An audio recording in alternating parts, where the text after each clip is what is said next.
Buenas noches, bienvenidos a Signo Pesos, la economía al alcance de su pantalla. Estos son, como siempre, los temas claves de hoy. Se disparó el desempleo en Colombia. La tasa de desempleo se ubicó muy cerca del 20%, en 19,8% en abril, frente al mismo mes del año pasado. Subió 9,5 puntos porcentuales. El análisis de los datos. Hoy en Signo Pesos nos acompaña el director del DANE, Juan Daniel Oviedo, para ampliar y conocer más detalles de las cifras reveladas hoy por esta entidad. Y las reacciones de los gremios. Consultamos con distintos sectores y analistas económicos sobre el impacto de esta cifra y cómo debería afrontar el gobierno y las autoridades locales estos indicadores para la reactivación de la economía.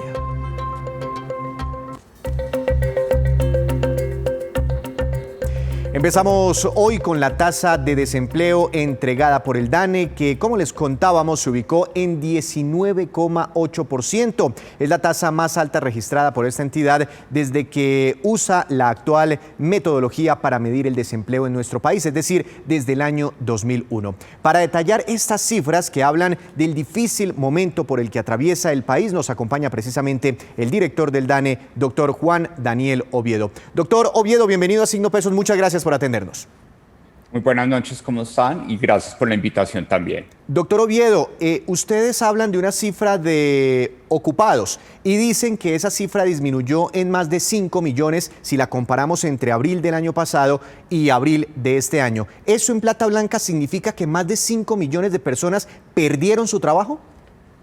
Exactamente. Lo que significa eso, para tener una dimensión, es que la cuarta parte de la población ocupada del país que teníamos en abril de 2019 salió de la ocupación y una buena parte de ellas pasó a la situación de inactividad y otras a la situación de desempleo. ¿Cuál es la diferencia, doctor Oviedo, con ejemplos sencillos entre una persona que está ocupada, una persona que está desocupada y una persona que está inactiva? Porque muchos tal vez se confunden con esas tres variables.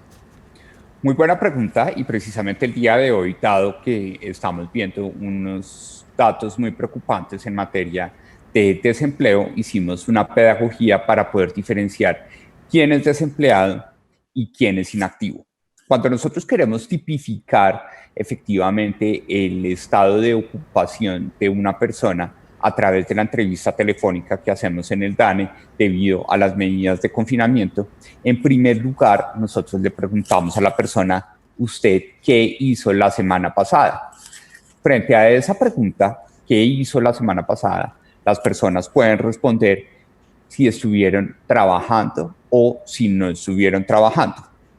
Si no estuvieron trabajando, por ejemplo, les preguntamos a ellos si, adicionalmente, al no estar trabajando, si hizo gestiones para poder buscar una alternativa de trabajo. Cuando una persona nos dice que la semana anterior no trabajó, es decir, que a pesar de que tenía una vinculación laboral con tiempo atrás y entró a una situación de desocupación y además no hizo gestiones para buscar el mercado laboral, tenemos que establecer otra serie de preguntas para poder tipificar si esa persona es desempleada o es inactiva. Específicamente, las personas son desempleadas cuando en la semana de referencia no están trabajando, adicionalmente están haciendo gestiones para buscar trabajo y al mismo tiempo, si reciben una oferta, estarían en disposición de aceptarla inmediatamente. Cuando una persona cumple esos tres criterios, entra a la clasificación del mercado laboral como desempleada. Por el contrario, si la persona no está trabajando, pero no está haciendo gestiones para buscar trabajo, o no estaría disponible, como muchas personas, entre ellas mujeres que están en los hogares cuidando a sus hijos, que no pueden atender el sistema escolar presencialmente, esas personas no podrían ser calificadas como desempleadas, sino como inactivas.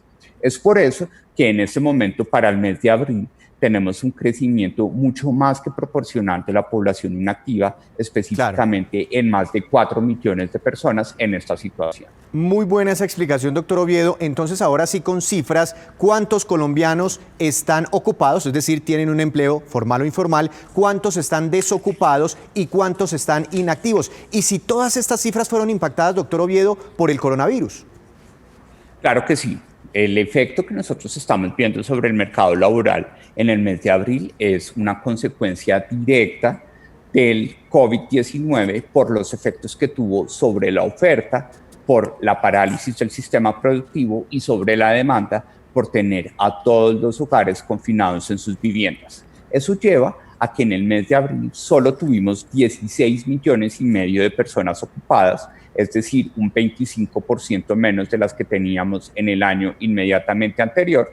Adicionalmente, tenemos 4.1 millones de personas desocupadas, aproximadamente 1.5 millones de más que las que teníamos en abril de 2019, y finalmente tenemos 19.1 millones de personas inactivas, casi 4.3 millones de más de las que teníamos en abril del año inmediatamente anterior. Doctor Oviedo, cuando usted habla del 25% de los ocupados, esa disminución del 25%, me imagino que de ahí obtenemos la cifra de los más de 5.300.000 colombianos que perdieron su trabajo. Por sectores, ¿cuáles fueron los que más destruyeron empleos en esta última medición del DANE?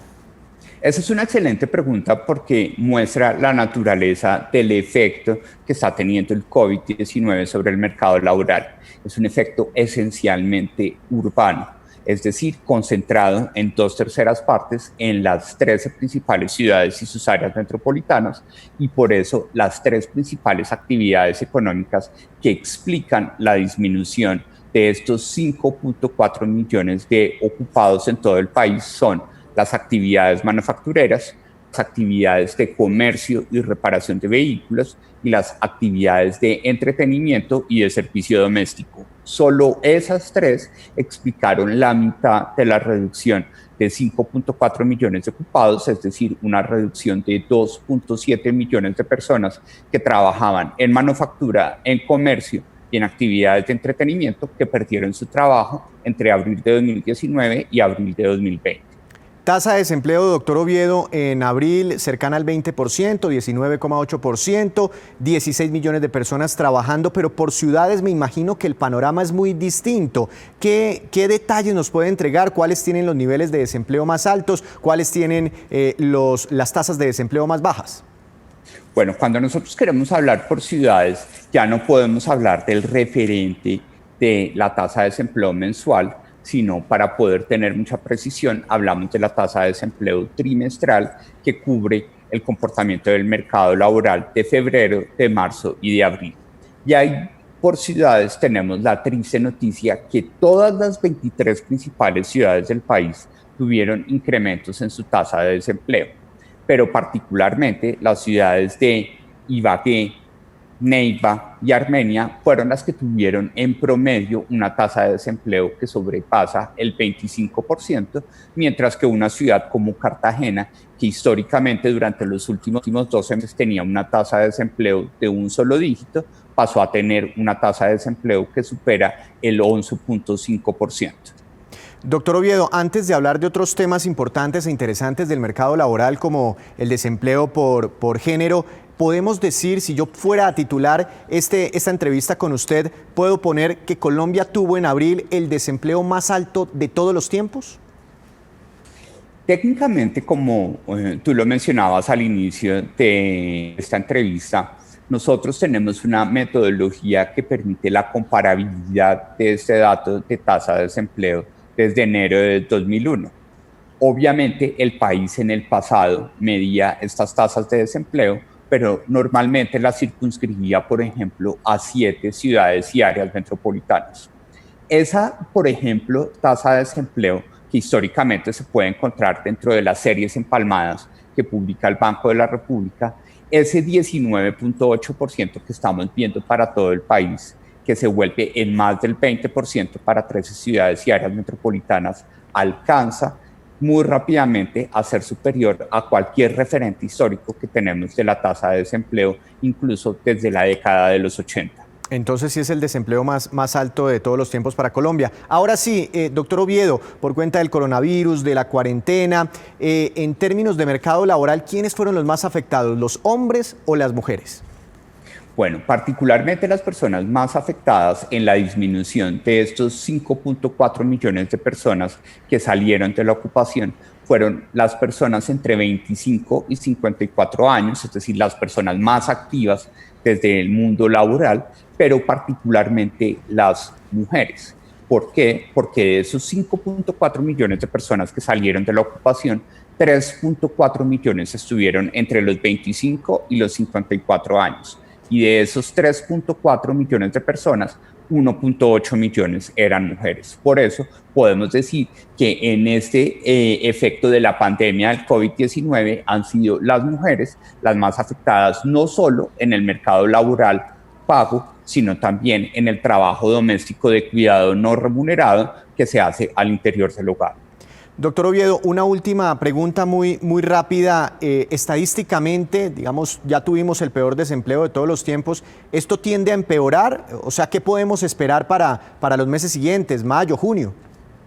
Muchas gracias por esa pregunta, porque es importante tomar con cautela la visión, llamémosla catastrófica, de que esto cada vez más va a ser peor.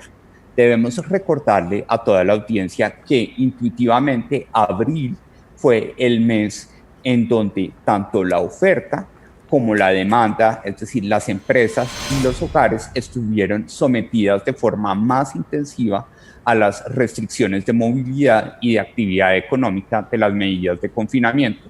Ya para finales de abril y específicamente para mayo, vemos una reactivación de actividades manufactureras, de construcción, que rápidamente pueden ayudar a permitir que las personas que estaban inactivas, es decir, esos más de 4.3 millones de personas que entraron a la inactividad, retornen a la ocupación o algunas de ellas consoliden el desempleo. Por eso, esas protecciones que establece, por ejemplo, el Ministerio de Hacienda y Crédito Público, en la cual la tasa de desempleo en promedio de todo el año 2020 puede estar cercana al 20-21%, resultan bastante razonables, y por eso no podemos hablar rápidamente de tasas de desempleo que superen el número que estamos viendo en este momento para el mes de abril.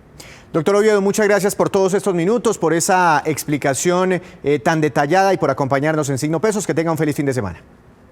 Muy buenas noches y siempre atentos a cualquier inquietud. Ha sido muy amable el director del DANE con, sin duda, la noticia económica más importante de esta semana, el histórico desempleo en nuestro país. Ahora conozcamos las reacciones de otros gremios y analistas frente a esta dramática cifra de desempleo. Las cifras de desempleo que entrega hoy el DANE son muy preocupantes y muestran con contundencia el efecto económico y social que ha dejado el confinamiento en estos meses en que llevamos prácticamente con casi todas las actividades cerradas. Es un campanazo de alerta para los alcaldes, en el sentido de que tienen que preocuparse no solamente por la salud física, sino también por la salud del empleo, de los empleados, de las empresas, de los trabajadores, porque estamos viendo que estos efectos pueden ser todavía mucho más agudos en el futuro. Pues muy preocupante, pero era de esperarse. Con una cuarentena, sectores empresariales bloqueados que apenas están reactivándose, este indicador era de esperarse. Muy preocupante que el gran porcentaje del empleo que se está perdiendo está concentrado en la industria manufacturera. Eso hace pensar que debemos rápidamente focalizarnos en una cadena que es bastante significativa para el país. Esto generó un aumento en la tasa de desempleo al 19.8%, que está además subestimada porque hubo un aumento muy importante de la inactividad, es decir, de personas que salieron del mercado laboral. Si esas personas que salieron del mercado laboral, muchas de ellas obligadas por el confinamiento, hubieran continuado buscando empleo, la tasa de desempleo no habría sido el 19.8%, sino el 32.9%. Esto muestra la importancia de las medidas que se han venido adoptando en materia de reactivación gradual de la actividad económica, fundamental, lo de la construcción, lo de la industria, lo del comercio, porque infortunadamente estas cifras tan altas de desempleo van a generar problemas muy grandes, por supuesto, en el bolsillo de los hogares y deterioros importantes además en los indicadores sociales de pobreza y pobreza extrema. Y hacemos contacto a esta hora con la exministra y economista Cecilia López Montaño. Doctora López, bienvenida a Signo Pesos, gracias por atendernos. ¿Cómo le parecieron estas cifras de desempleo? Pues muy graves, porque coincido totalmente con lo que acá, creo que es Luis Fernando Mejía quien estaba hablando de desarrollo. Sí, señor. Sí, coincido plenamente, el desempleo real puede estar del orden del 30%. Pero yo quisiera, porque realmente lo que pasa con los inactivos es muy serio, y yo quisiera plantear 3 puntos. ¿Puedo? Claro, doctora Cecilia. En primer lugar, yo quisiera preguntarle al DANE, ¿por qué no hicieron una pregunta más clara a los inactivos? Porque era obvio que ese crecimiento escondía una parte del desempleo. La segunda pregunta al DANE es, ¿cómo están haciendo las encuestas? Porque las encuestas normalmente son presenciales para el desempleo, y esto fue por teléfono. En el caso del INEGI de México, por esa diferencia que puede haber entre preguntar por teléfono y preguntar directamente, no están sacando cifras de desempleo. Entonces me pregunto cómo se hizo, porque si no, ahí hay un problema en la metodología. Y el tercer punto que quiero insistir es el de las mujeres. No solamente la tasa del desempleo es más alta que la de los hombres, sino que estuve mirando las cifras y las amas de casa en los inactivos aumentaron un 25%. O sea, el nivel de desempleo real de estas mujeres es altísimo. Y fuera de eso, como lo mencionó el director del DANE, la carga del cuidado es absolutamente inmanejable, y ahora están asumiendo inclusive mucho más que antes, que ya era una carga muy pesada. Doctora López, cuando uno mira las tasas de crecimiento que ha tenido el virus versus a la destrucción de la economía, tenemos un segundo trimestre tal vez histórico, mirándolo negativamente, ¿no? Y estas cifras de desempleo pues son históricas. ¿De pronto no cree usted que se nos ha ido la mano en Colombia en medidas de confinamiento? Pues mire, eso es muy difícil saberlo, pero en lo que sí se nos ha ido la mano es en la falta de liderazgo y de disciplina. Por eso es que a mí me parece que estas cifras, que son, esperamos, las peores, y que de aquí en adelante esto sea un poco mejor, siempre y cuando pasen 2 cosas. Este es un llamado de atención para por ejemplo, la región Caribe. La falta de liderazgo de los gobernadores y de los alcaldes en el Caribe no han podido manejar a la gente, sumado a la indisciplina, y lo digo yo como costeña. Esto es un cabezazo para la gente y para las autoridades.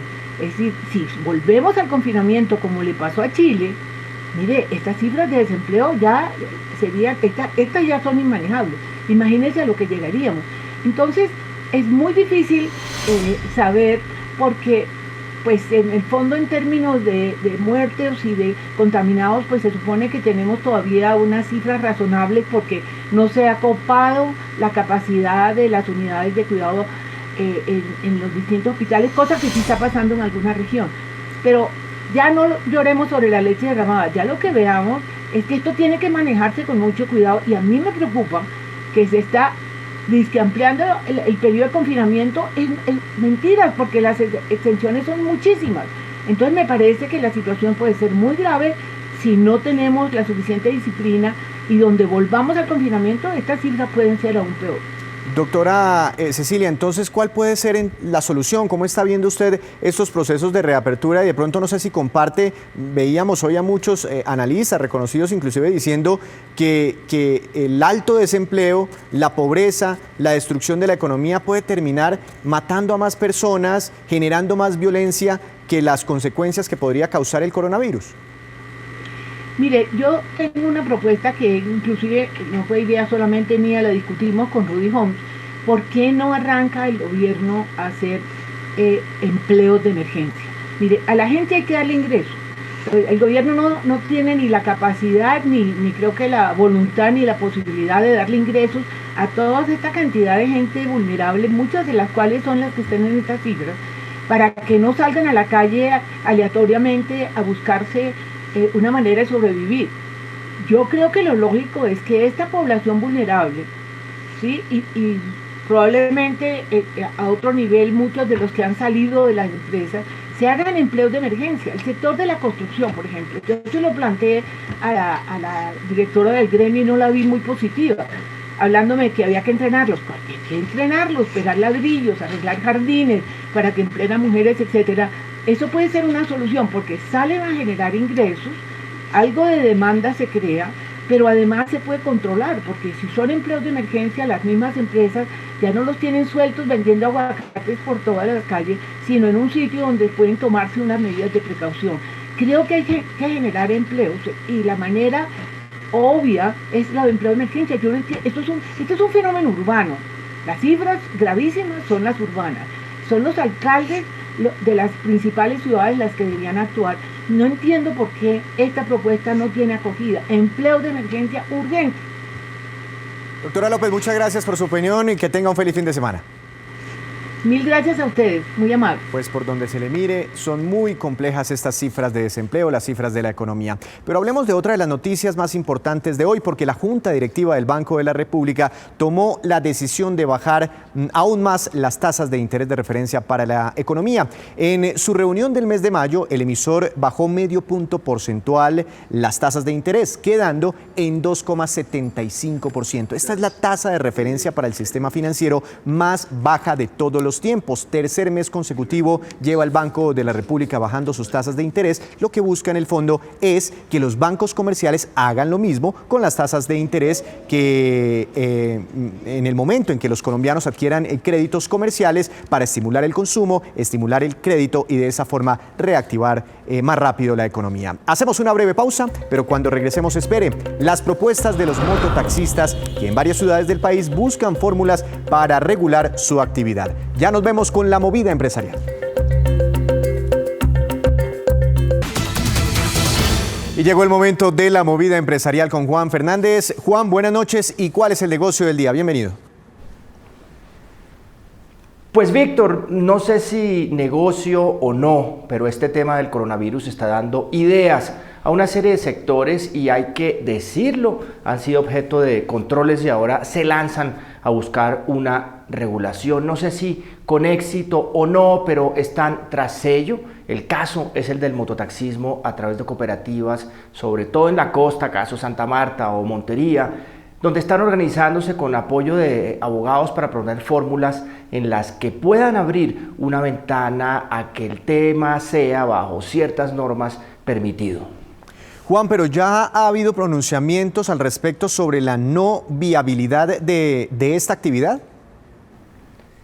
Víctor, así es, pero por lo pronto buscan que en ciudades y municipios permitan prestar esos servicios argumentando evitar a los trabajadores no solo aglomeraciones en los servicios de transporte público masivo, sino enfocándose en las zonas no atendidas por los sistemas de transporte masivo municipal o por los sistemas locales de transporte masivo, muy dirigido a barrios, localidades, comunas, veredas y corregimientos donde dicen habita la población más necesitada que requiere que los varios servicios que prestan los motocarros y los mototaxis puedan desarrollarse. Saben que con el confinamiento y el distanciamiento social pues se hace indispensable regular también su servicio en una nueva realidad de prevención y control de la pandemia. Eso es protocolos sanitarios y registro de servicios en plataformas en red, por ejemplo, también seguros y adecuaciones especiales para sus vehículos que aseguren un distanciamiento social. Es un tema difícil de concretar, pero están dispuestos a seguir con esa propuesta de proyecto de decreto legislativo que ya tiene rondando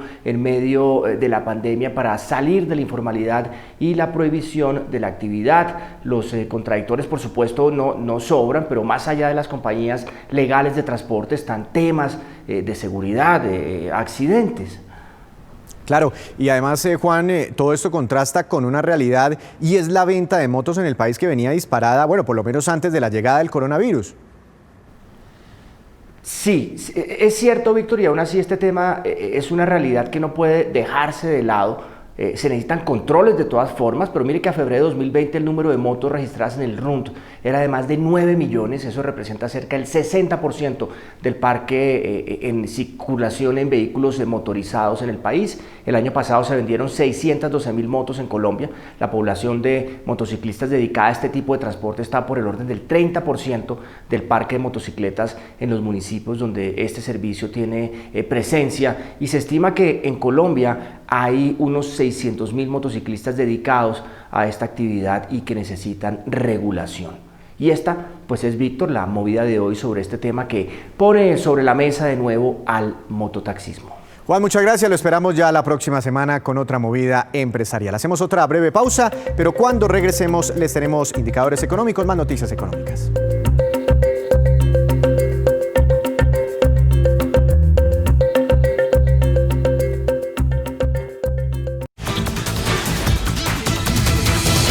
Seguimos en Signo Pesos. En medio de la difícil situación económica, la clave para muchos negocios puede estar en cuestionarse sobre cómo actuar en medio de la crisis. A continuación les presentamos algunas de las reflexiones que nos aporta la agencia FOCDOC. El primer punto de nuestro decálogo de reflexiones para marcas y empresas se llama resiliencia y reinvención. Y se trata de que la adaptabilidad es el nombre del juego hoy para todos, por supuesto también para las pymes. Y para adaptarse recomendamos revisar dos grandes capítulos. El primero es cómo cambió la vida de mi consumidor, qué necesita y cómo mi modelo de negocio puede suplir carencias o responder a oportunidades de este nuevo estilo de vida en un mundo que se acaba de crear. Y el segundo capítulo se trata de cómo está mi camino a la compra digital. Tiene todo, es fácil, tiene toda la información que mi consumidor necesita para llegar al final y hacer la transacción, y qué debería tercerizar y qué debería tener de mi propiedad. Nuestra recomendación es que miremos este momento como un mundo lleno de posibilidades que, aunque sean difíciles y aunque impliquen explorar mundos hasta el momento desconocidos, se conviertan en un buen punto de inflexión para que pensemos lo impensable y lo hagamos realidad. Y esta es la cifra económica del día, 14.600, y corresponde al número de empleos que recortará la empresa Renault en el mundo ante la crisis económica. De estos despidos, 4.600 están en Francia. La compañía espera con esta decisión bajar unos 2.000 millones de euros sus costos por año. No solo el coronavirus está destruyendo empleos en Colombia, también en otros países. Estos son los indicadores económicos que usted debe conocer antes de irse a dormir. La tasa representativa del mercado que regirá mañana es de 3.718 pesos con 82 centavos, cayó 4 pesos con 60 centavos. El petróleo de referencia Brent, referencia para Colombia, subió ligeramente 0,11%, se ubicó en $35 con 33 centavos por barril. El precio interno del café colombiano bajó y quedó en promedio a 962.000 pesos la carga para este fin de semana en las principales cooperativas. El índice de la Bolsa de Valores de Colombia subió 0,95%. La acción más valorizada fue la preferencial del Grupo Argos, con una ganancia del 10%. Y la acción que más cayó fue la de Cemex, que tuvo un retroceso de 8,53%. Y antes de despedirnos, los dejo con este dato. La Superintendencia Financiera certificó que la tasa de usura para el mes de junio bajará en 11 puntos básicos frente al periodo anterior. Se ubicará en 27,18% efectivo anual. Esto beneficia principalmente a los colombianos con tarjetas de crédito. Así terminamos por hoy. El lunes los esperamos con una nueva emisión y con toda la información económica que usted necesita saber. Recuerde, esto es Signo Pesos, la economía al alcance de su pantalla. Feliz noche, feliz fin de semana.